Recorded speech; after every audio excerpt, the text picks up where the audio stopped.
Marty, what's up? Welcome back. Going Podcast on, today, Sunday. Lot to talk about. especially those Iowa Hawkeyes. Hawkeyes. Yeah, Let's let's talk go. about it.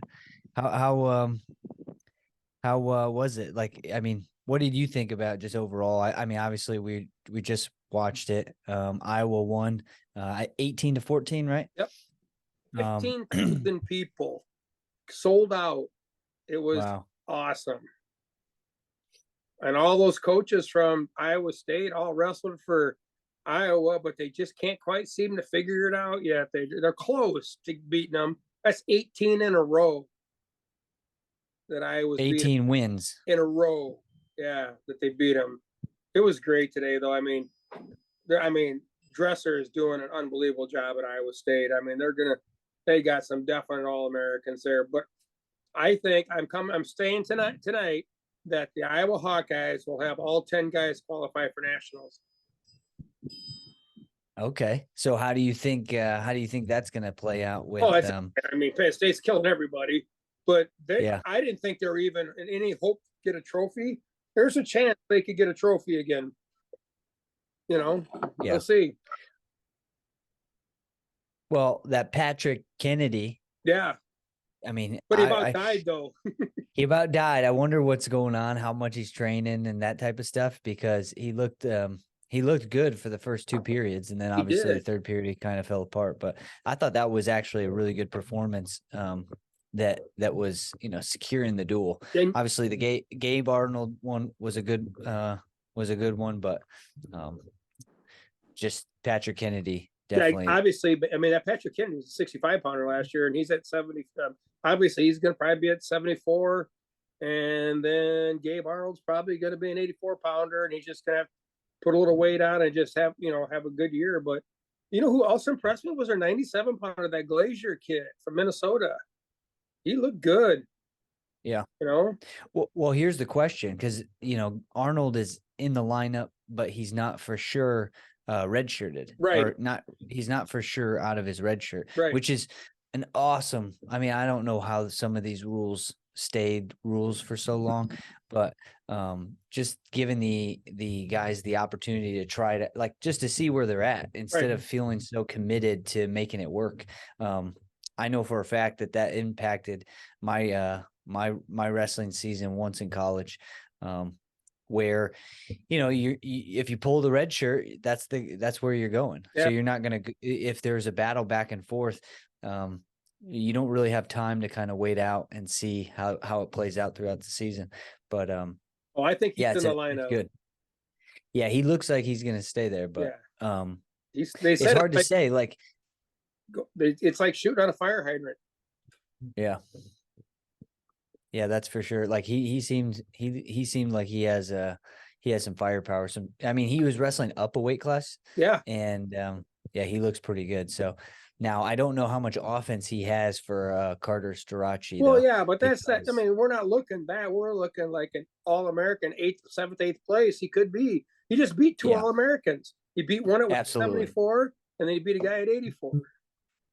No, 100%. I'm Yeah. a Hawkeye fan right now. I think their lineup looks pretty good. Janik, I love that kid. I think he's awesome. I love He watching looks him like he wrestle. belongs in Iowa lineup, I'm doesn't he? telling you, he looks on the he reminds me of Ironside. His stature and Mhm. like movement and stuff. Like, Yeah.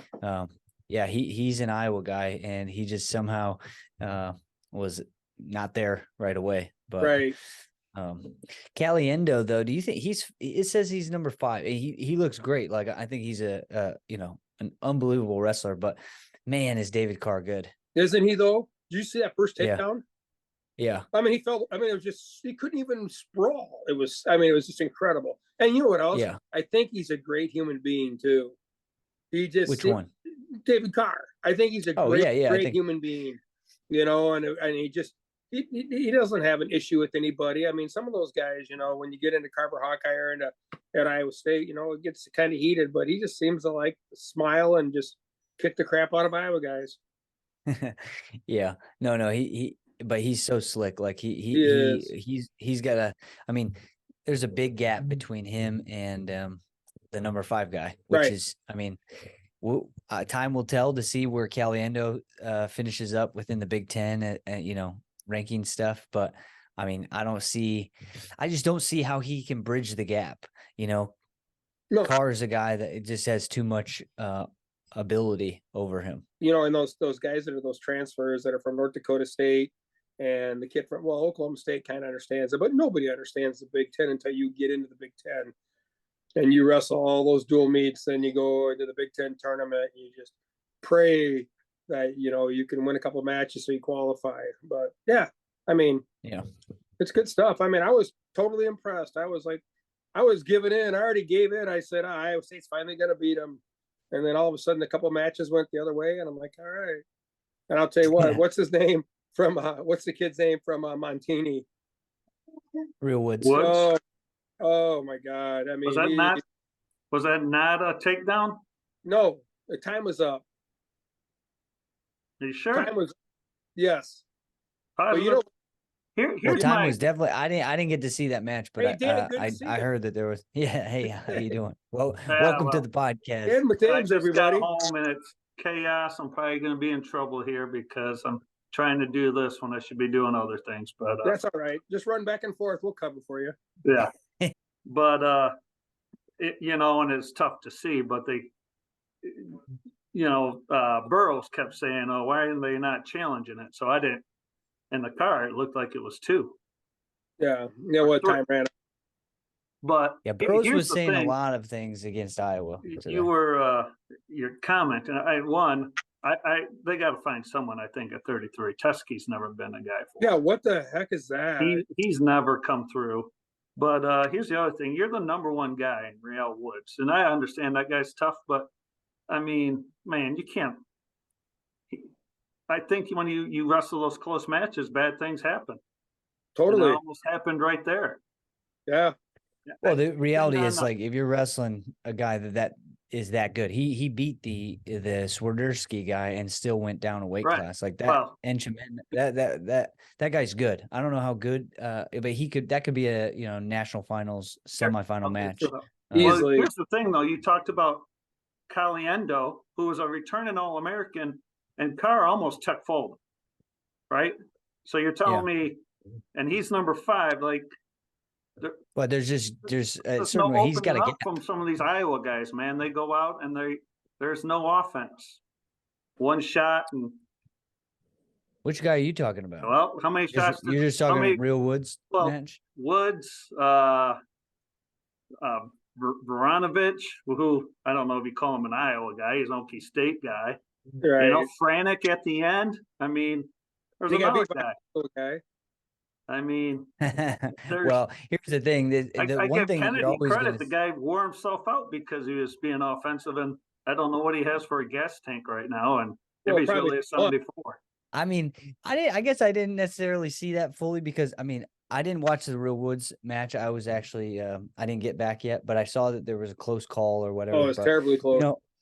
But real wrestles close matches. I mean, at the end of the day, he's a grinder. He's gonna hold position. He's gonna, have great defense and scrambles. He's not gonna try. He's not the type of guy unless he gets on top and turns you.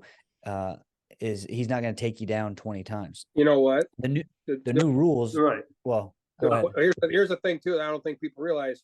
Iowa got called for stalling 5 times, and Iowa State never got called for stalling. When has that ever happened? Well, in the one against Woods, he's in the middle of the mat. Right. Like, it wasn't like the Ishmedia guy was taking shots. But dead in the center of the mat. Yeah. Well, they were in Iowa City or Iowa State. Yeah. It was good. That's how it works. Both teams, they're both going to be all right this year. Both teams are going to be great. Yeah. And I look forward to seeing what those – you said the 18,000. Yeah, 15,000. And 15,000. And I'm interested to see what the viewership was because it was on ESPN. I got to watch it on Hulu, right? Like that's awesome. That type of platform is great. When we were walking tonight, where I was talking to Marianne about it, I said, I want to see, I don't even know how to find out, but you probably do, what kind of viewership there actually was. I mean, it's the first time ever a dual meet on ESPN. ESPN, Yeah. never ever. I mean, they've had the NCAA championships, but never a true dual meet. So it's kind of cool. Yeah. And the fact that it's on ESPN, they have partners, right? Like I said, it's Yeah. on Hulu, Right. which is, you could have said it was on Hulu and people would be like, oh, you can get it on Hulu. It's like, well, yeah, through ESPN and stuff Right. like that. So, not to mention the ESPN app. So with time, all of the content is going to be able to be viewed everywhere, which is cool. I was a little, again, I could do, without commercials on everything. But that can't happen. Then we'll have no TV. Yeah. Well, you can direct to consumer. You could pay for, access. Like it would be hard. They would have to have a budget that was Yeah. bigger than that. But I liked how they did it. It seemed like it was a good production. It was. Everything looked The commentators were awesome. yeah. Like I said, Jordan Burroughs was a little hard on Iowa, it seemed. Well, so But what, right? yeah, no. I mean, hey, listen, you got to have your pick, right? So Well, it doesn't Burroughs really was matter what praising kind. the Iowa coaches at the end, being the best in the nation. Oh yeah. Oh, well, there you go. He turned it around. Hey, look At at first, the other I guy was gotcha. Jim Gibbons, and Jim Gibbons was a national champ for Iowa State. Plus, he was a coach of a national championship team. And he was probably just sitting there going, what the hell happened today? You know, I mean, it's just crazy. I mean, this was the time they were going to get beat. Yeah, it was great. But yeah, so I thought it was fun. It was a great college duel. Great to watch. Obviously, I saw that Penn State also wrestled, and I think they probably won. I didn't see who they won, but I wanted to get to talking about some high school wrestling. So, we were at Hononegah on Wednesday against East. I was just going through the video stuff and the pictures, and I just thought it was such a good environment, right? That back gym is actually pretty cool for wrestling for sure. Isn't it awesome? Yeah. I mean, the day that they go into the big field house and do a wrestling meet, I'm never going back into the school. I told them that from day one. I'm like, all you got to do is push the mats right out the door, right into the other gym. It's a perfect spot. Yeah. I guess I would be curious. I've never been in there recently to see how many people you would need to have come to make it that intimate, like you'd have to have a lot of people to fill the stands to make a dual meet make sense in there. But I mean, until we get house? there, yeah, wouldn't it? You would have to have a couple hundred. Yeah, no, in the field house, the new place. Yeah, like I've never seen it. I'm it's talking, too big. like, but if you pulled out both, is it like a Harlem gym? Yeah, Harlem's big gym. The best was when I was coaching, like when we would wrestle East, or I don't know, maybe you guys a couple of times. We had to pull up the balcony seats in the old gym. There's seats above the balcony, and it was full and it was good, but it was a good environment. I mean, it was. I thought it was really good. Yeah, I thought it was good. I thought the the Hononegah kids showed up. They wrestled really hard and really good. It was good. And in East actually, I mean, East battled even in matches that you didn't really think they were going to get it, but they battled back pretty hard. So, oh my God, Gene has some freaking athletes. Yeah, there are some really good athletes that if they can figure it out and get a gas tank, they're going to be good. I mean, I was totally impressed with about 4 matches. I'm like, oh, these guys are physically guys that are gonna, could be really good wrestlers if they could stay with it and do it. The other thing too was the alumni night was awesome. We had a great turnout of guys, and from 1986 to kids that graduated last year, it was awesome. Yeah, it was good. It was good for me, and I didn't even go to school there just to catch up with people. I think, those type of events, alumni events, like I mean, obviously you guys have done it for forever. I know East tends to do it. Yeah. But I think there definitely needs to be an emphasis on trying to bring people back in and create like just I don't know. I feel like it was more of a, the first 30 minutes was, just catching up, seeing people and, stuff like that. So that's pretty cool. Yeah, it was awesome. Yeah. And then, talking about the continuation of the week, there's that same team, they went to the Barrington tournament. And I think that's the thing to talk about this week. I mean, they got second at the Barrington tournament without Rocco Cassiope. where he was down at the Pan American Championships wrestling, and he got a silver medal. But if he's at Barrington, he probably helps the team win, right? Like how many points do Oh you yeah, it's normally probably get 20, for a 20 champ? some points. Easy. Yeah. And so So, they lost by 8 points to yeah. Barrington. Barrington didn't even have a champion. I think we had two. Yep. Two champs, Bruno and Brody. Both freshmen. Then then TJ and Connor Diemel was second, and Smith third, Isaac Smith third, Darling and Kurt Smith and Haskins took fifth. Yeah, that Darling kid had a really good tournament, man. He came back and wrestled through the wrestle. He went through the gauntlet. Yeah, I did see that. I was like surprised that he lost so early, and then the fact that he wrestled all the way back was pretty awesome. It was awesome. They had a 190 pounder too that wrestled quite a ways back too. Scored some points too. I can't remember his name, but yeah, he wrestled all. I think it was maybe one round away from being on the podium, but.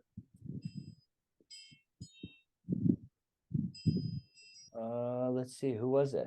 It was a 90-pound, 190. Oh, 190. Yeah. Let me see. Yeah, he wrestled. Man, he scored some points. Yeah, he did. He got to the 9th place match, but he didn't place, so I didn't copy his name. That meddling kid is from Washington.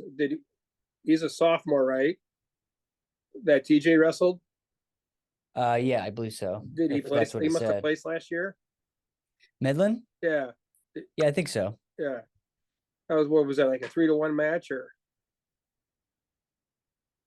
Yeah, you know what's crazy is this tournament isn't on track, and they just do like. I had to keep refreshing and It took me forever to find it, and every year I do it. I'm like, I try to find it. Yeah, But well, if more teams ended up getting into that outside of just Hononegah, or if I had more time to do it, I guess it wouldn't be hard to go out there and like. But even then, track is so efficient for putting scores out. I can click a couple buttons and I have like all the results, and it's just so effective. I don't know why they don't use it. There were some teams missing this year though from the last few years. Like DeKalb used to be in it. St. Charles was in it. Gurney Warren was in it. It's just like there's a few like really good programs that weren't there. I don't know what the heck happened. But there's still a great number of teams, though, so it's still a great tournament. But good way to start. Yeah, and especially because it seems like those schools are a lot of the same schools for sectionals in 3A. Yeah. So it tends to be at Barrington, right? Again, and so it just seems like that's a really good spot to put your guys to see where they match up, because you're gonna have a couple of those matches coming back at sectionals. They should have a dual meet with Barrington. They should have worked that out, because that'd be a pretty good dual meet for a little teaser to see what's going on. Yeah, but I don't. I think all this stuff's gonna. I don't know who they have schedule wise coming up. I know they're going against Dakota, and then they have some tournaments. But yeah, I thought this was a good tournament for them, and the fact that the freshmen showed up and got it done. I was very impressed. I was trying to decide who would get the athlete of the week. I wanted to do an athlete of the week, and just from the duels, from the tournament, it's hard. You could take I went to Harlem and Belvedere duel, but they only wrestled there. I think they wrestled somewhere else on Friday, but overall, I thought freshman. Brody Sindel was somebody who was pretty worthy of it, seeing how he stepped in. He hasn't lost, and he performed pretty well. He was a very dominant. I thought he performed really, really well. I think he's a great kid too, and so that'd be awesome. Yeah, every match he had was. I need to get my. I got my coffee mug out too, Dalton. Marianne made me some hot cocoa tonight. Yeah, I bet she did. Yeah, so Brody wins by tech fall, pin, tech fall, decision 15-8, and then 11-4. Yeah, what the hell? That's the most valuable wrestler. Yeah. I mean, It's he's probably so the most good. valuable So, wrestler of that tournament. I mean, like yeah, if they were going to choose for it. I get you. Yeah, they might. I mean, I don't know if they did or not. Some tournaments do, Yeah. and again, they don't just post it. But he performed really well. He looked really good in the duel, aggressive, physical, wanting to score points, wanting to be Yeah. aggressive. So, yeah, I'm excited about the season. I think the Hononegah team is going to be a fun one to follow through the season, and yeah, I think the next big tournament that I'll be able to see them compete at. I think they're at Dvorak, right? Yeah, they are. Yeah. So I think they'll have a They'll have a really full good team team for there, I that hope. tournament. Yeah, They're missing a couple of guys, and if they can get everybody figured out and stuff like that, they're going to be good this year, which is awesome because there's been a couple dry years at Hononegah, and now there's. I mean, they just need. Yeah, they got some momentum going, and they got some good coaching and stuff. It should be awesome. yeah, and I think it's I'm just not biased or anything. yeah, no bias from the guy that's names on the door to the wrestling room, but And I'm still alive. yeah. But it's also good. I mean, I think it's from the sound of it, there's a lot of numbers at high schools and kids programs and stuff like that. And I think we always need a team, at least one team that has some athletes that are going to show up and make a name for themselves so that we get to talk about it. Right. At the end of the day, if nobody in the area was any good at wrestling, we wouldn't have much to talk about outside of, Iowa State. Right. And so having this group of individuals to follow is going to be good for everything. The momentum of the conference, the momentum of Hononegah coming back to, the dominant team. And yeah, I just think it's awesome. So. And what I also think there's some teams in the conference that will be in 2A this year. They're going to have some good wrestlers. I think Gene's got a few guys that are going to be state qualifiers. I really do. Absolutely. Well, there was a kid, I was going to show the video. I'm going to make a clip of the video. I made a mental note that I have to make a clip because you know how I was on the edge, right? Mm-hmm. One of the, I don't want to mess up his name. Let's see. I know the last name's Wixon. So it's the same family with the sister Natavia and the oldest son that had from Boylan, he wrestled. Okay.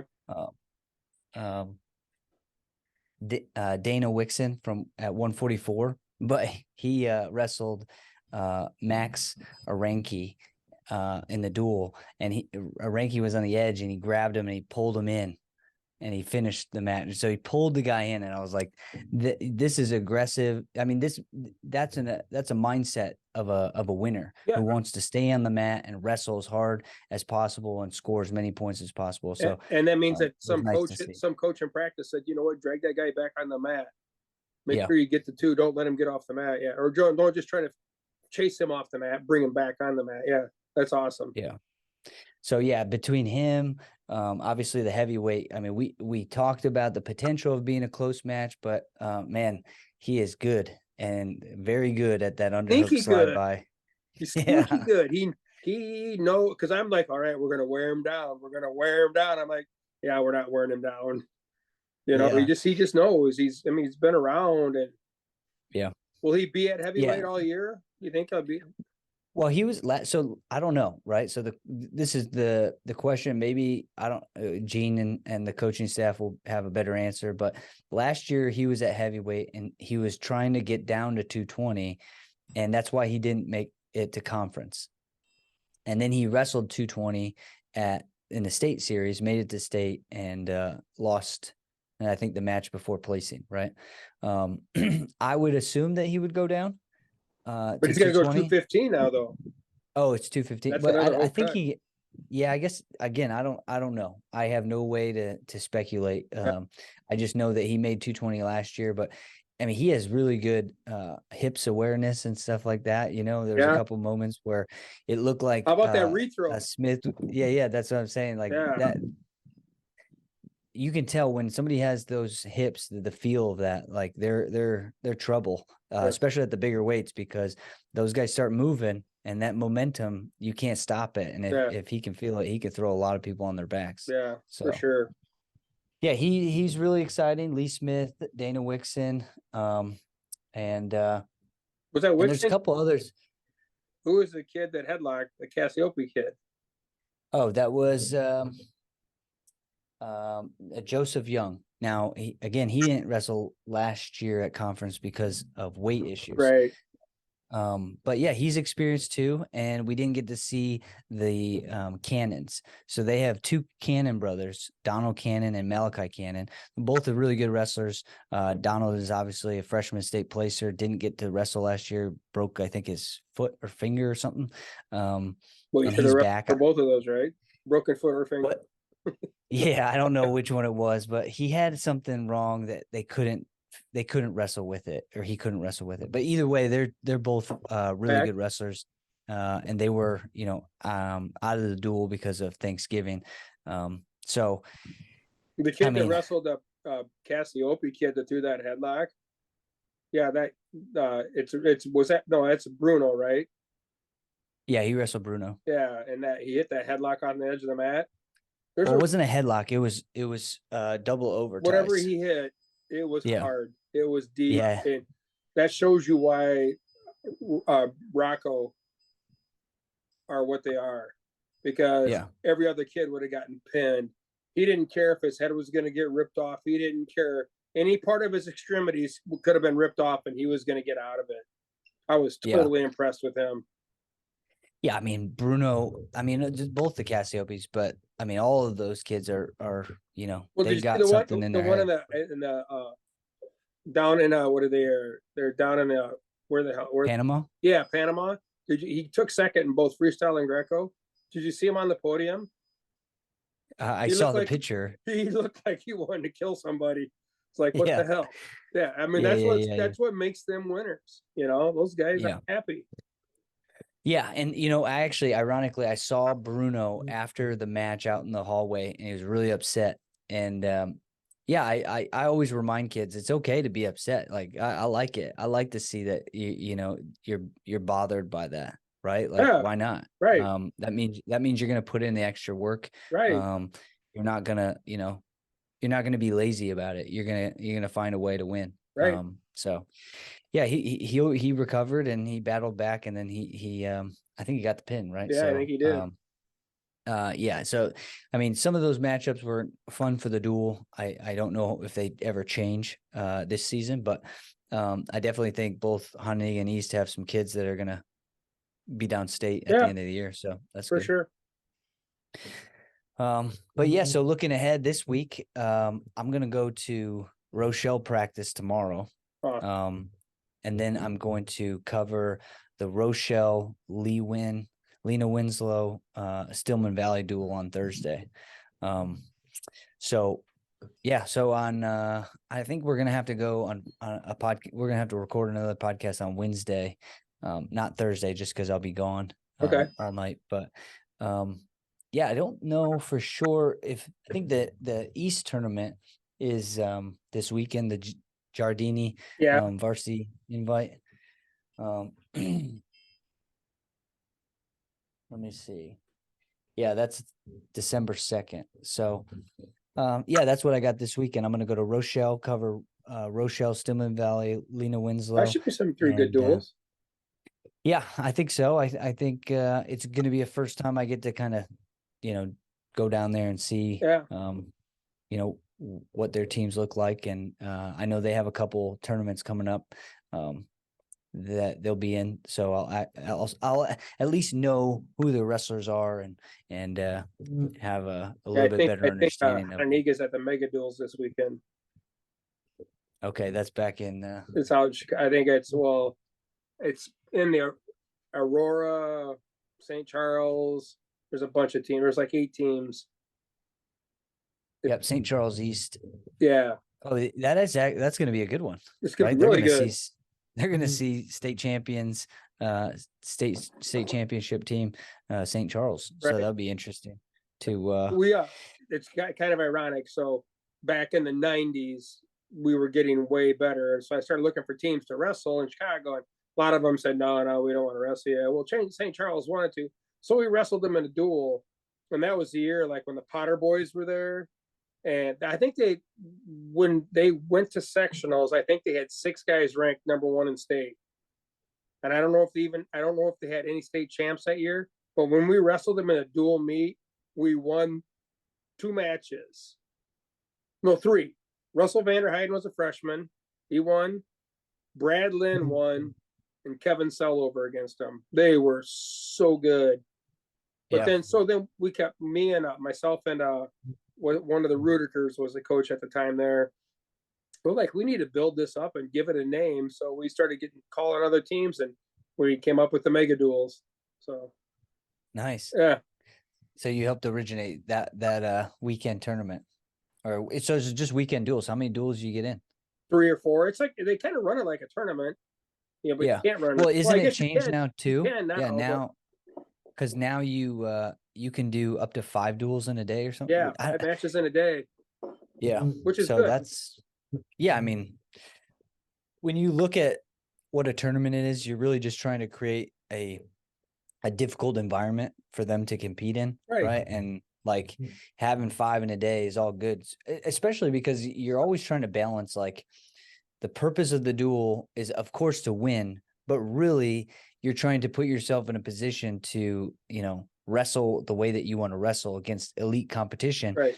So that when it comes to the state tournament, you're familiar with your, abilities, right? So you have to put yourself out there against good competition early so that you're ready. I mean, I think you need to. If you avoid it, I often think that it always comes back to get you.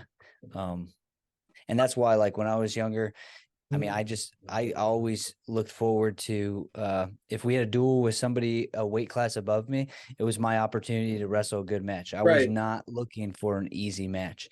I don't like easy stuff. The sport of wrestling in Illinois is unique because you qualify to go to the state tournament by wrestling in a tournament.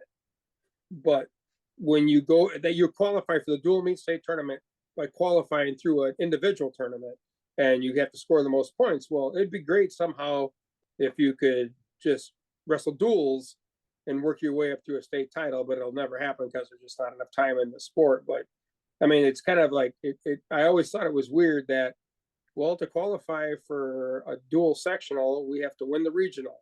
Well, the regional is not a dual meet tournament. It's an individual tournament that whoever does the best individual kids. So you could have 6 champions at regionals and win the regionals, but another team could have all 14 guys place and have a really good dual team, and they don't get to move on. It's like 2 different things that I used to drive me nuts. Yeah, I'm sure. I mean, at the end of the day, it requires collaboration, right? Like, you see football's doing some sort of collaboration when it comes to getting the schedule in place to get yourself to the playoffs. Like, you would have to coordinate, like, okay, all the top 20 teams have to have dual meets during this month, and every result from that dual meet is going to, like, build points to the playoff system. But you'd have to get a lot of collaboration, and then how do you accurately decide who is part of that group? Yeah, so. I agree. And the other thing that drives me stinking nuts is that they don't have an individual championship at the high school state tournament. The individual high school state tournament, there should be a team champion. Oh, of the tournament. Yeah, that would be an that would terrible. be easy to do. It would change. I mean, every year. Yeah, it would. You're 100% right. That would change. The atmosphere. 100%. Yeah, Iowa does it so well. I've never been to one in Iowa, but I think I have to. I think I have to learn, and I think I have to go and see where is it held? In Des Moines. Okay. Dalton, I hate to tell you though, there's nothing better than Champaign, and I'm from Iowa. Sure, but I mean, the experience. But the competitiveness, nobody even knows what it would be like. I mean, can you imagine in Champaign that the kid has to win a 3rd place match for a team to win a state title? I mean, that's what it's like in Iowa, but I've grown to realize it's not probably ever going to happen in my lifetime. I wish it would. I mean, when I first came and the first time I went to state with some kids, and I'm like, what do you mean there's no state title? Like, I don't Yeah. get it. Well, hey, I'll chop that, I'll cut that, and I'll post that, and maybe the world of the internet will move mountains, and people will go, hey, who's this guy asking for that? Because I think it's a common conversation every year. I know somebody has mathematically found out who the individual champions Yeah. would be. Oh yeah, they do. Right? I mean, they do it. Yeah. Yeah, Yeah. somebody does it. Oh, yeah. It's not complicated to do. It'd be It's easy. just, I mean, I think track or somebody does, like right off a track, they do it, right? well, I think you can do it Yeah. through track just because of it's a tournament and you see the individuals on the Yeah. team. Like I'm pretty sure on track it's just one button Yeah. to decide the point system. Right. So at some point maybe they'll just do it because it's so simple to do. It'd be hard not to do it, right? At this point, it's like, Right. why not to do it? But maybe they don't want to take away the dual meet aspect after the season. But again, I love the concept of dual meets and the reason behind dual meets and how they're fun, but I don't really care about dual meet state championships. Like it doesn't, But like, that's I don't because know, you've never like, been involved in one. well, no, They're the I was greatest thing in the world. They're better than they're listen, like, I coached at Montini. I have a, well, that's not, I have no. but I have a team That's a state whole nother ball championship. game you and I will talk about. All right. Either way, I was there and I know what the environment is like. It's a whole still different not, environment, isn't it? but it's not Champagne. It's not the, No, but then you have to keep kids down to weight that maybe didn't even qualify for sectionals, and they got to hang out for 3 more weeks, and you got to keep them motivated. It's a whole nother mindset of coaching. Yeah, I definitely think that there is probably some fun. Obviously, you found out, like the Belvedere coaches found out what it was like last year. Yeah. I mean, it's great you won your regional, but there's another thing after your regional. You can't celebrate it. You just got to move on. There's a couple more weeks of that shit. Yeah, from a coaching standpoint, it's definitely another challenge that you get to try to make make it work. But yeah, I mean, yeah, that's all good stuff. I think a lot to look forward to in the next couple of weeks. Yeah, anything else you got on your mind? No, I got nothing. Well, I don't have many things on my mind usually anymore. Well, you had a lot of Hawkeye stuff. It was awesome. And they beat Nebraska in football. They're playing Michigan on Friday night, right? No, Saturday night. Well, it might be Friday night. Yeah. Where's it at? Do you know? It's in Indianapolis. Okay. And everybody I asked when I went to the Iowa Illinois game last week in Iowa City, everybody I asked if they were going were like, hell no, we're not going to it. Because Michigan's going to probably steamroll them, but still. Now, is this the Big Ten championships, or is this? It is. Okay, this which is a will Big never Ten. exist anymore because those other teams from the Pac-12 are coming in. So, yeah. This is the last year, you're saying? Yeah, of that playoff, of the East and West division.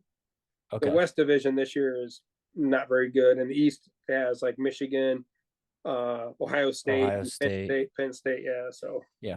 But you know what? They're the Hawkeyes. It would be a crazy story if the whole Michigan train crashed. Yeah, derailed from the Hawkeyes. That would be. Yeah. Awesome. Yeah. So all right, well we'll catch up this week, and just so you know, it's 16 degrees outside and I'm outside. Yeah. I'm looking forward to late January when your computer won't turn on. That's why I asked Marianne, I'm like, what kind of temperature can the computer handle? She goes, I guess we're gonna find out. Yeah, it might be all right because it gets hotter as you're on live and stuff. So it might.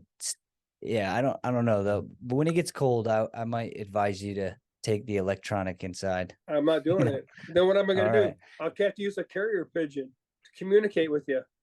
Yeah, because you're not coming inside. Pigeon is, don't you? No, I have no. I mean, a pigeon. I know a pigeon carrying something. Carrier pigeons back in the day, they would tie a thing to their foot and they would send them, and they would go and take them. That's how they communicated. Okay. Like in military time and stuff like that, they used pigeons that would go back and forth. Yeah, it's a carrier pigeon. Well, I'll send you my address. You can send the pigeon my way. I will. I'll find one. I'll train it. Okay. Yeah, that's the story I want to break is Marty training carrier pigeons to send his mail. There you go. That's where it is. Or the Pony Express. Right. Yeah. All right. I'm surprised that you're not telling me you're going golfing tomorrow too. Now So we're thinking maybe Wednesday it's going to be in the 40s. Don't tell Yeah. anybody though, okay? okay, I All right. won't. All right. All right. All right, Marty. I'll let you go. Oh, yeah, Thanks one for more jumping thing. on. All right. Go ahead. Hawkeyes. Go Hawks. Let's go.